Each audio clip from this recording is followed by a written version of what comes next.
Could you maybe talk to them a little bit about why? I mean, this sounds like an awful lot of work feeding cattle. Sure. Why do you do that rather than just Sure. leave them on a grass? I tell you what, obviously there's a big kick now towards the health thing. A lot of people wanting grass-fed, natural, this, that, and another thing.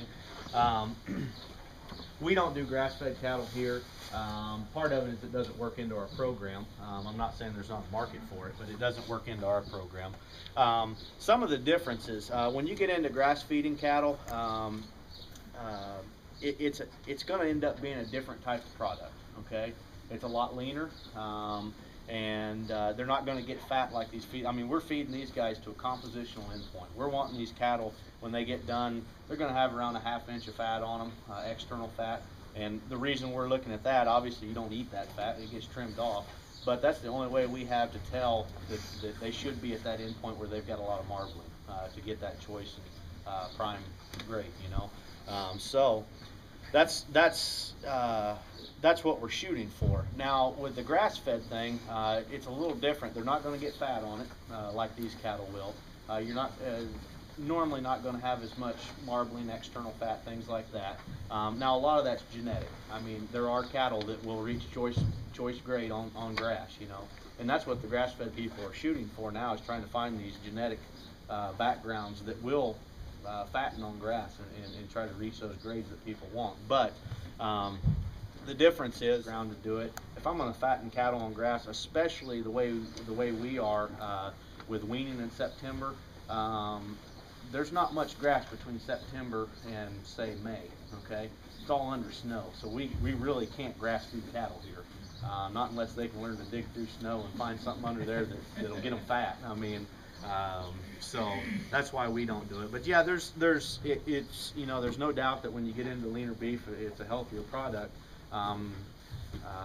You know, I've had some grass-fed beef before, and you can tell a difference, or I could anyway. I mean, it doesn't have that marbling. It's not got the fat, the juiciness, the flavor, and things like that. But that's kind of the differences in them. Yes.